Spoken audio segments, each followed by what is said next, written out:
Ayan guys, nakabili tayo ng salmonite at ilulutuin natin to. Paksiw natin sa kalamansi mga guys. Walang suka kaya ipaksiw natin sa kalamansi.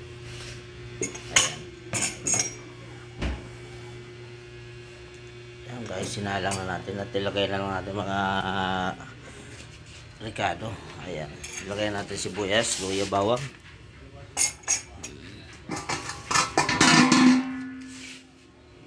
Ayan guys.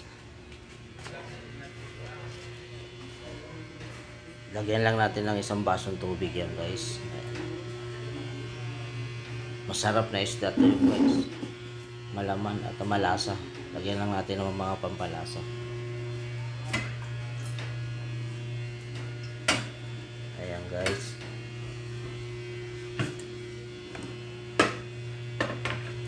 Paksiw sa kalamansi yan guys. Walang kuhan eh.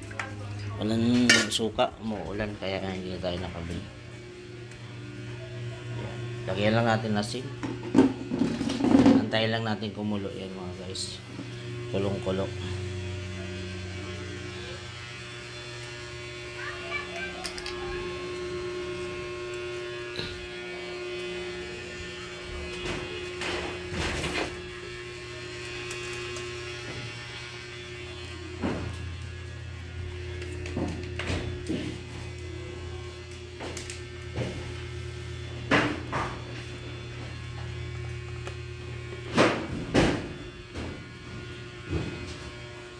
Ayan, paluto na yan guys ang ating paksiw sa kalamansi mga guys.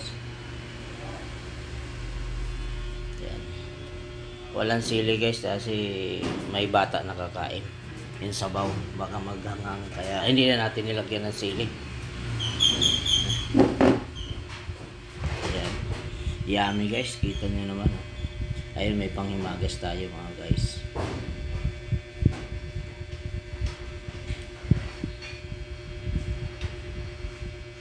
Salmonite pala yan guys na isda. Ayan. Masarap na isda yan. At pag pinaksin nyo, hindi kailangan, hindi mawawala. Number 1 yung kuhan yan. Hindi mawawala yung luya. Kailangan may luya.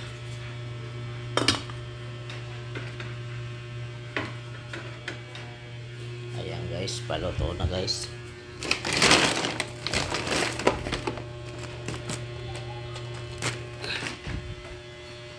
Luto na ang ating paksiw na salmonite.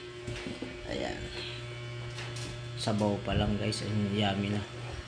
Kunti lang kailangan ang sabaw niyan. Basa-basain lang natin yung kuhan.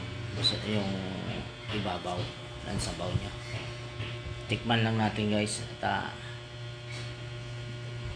okay na.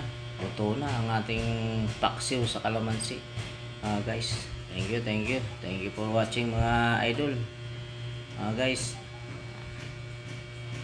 ayan, subukan nyo lutuin tong salmonite. Mga taga-probinsya alam nyo lang isda to.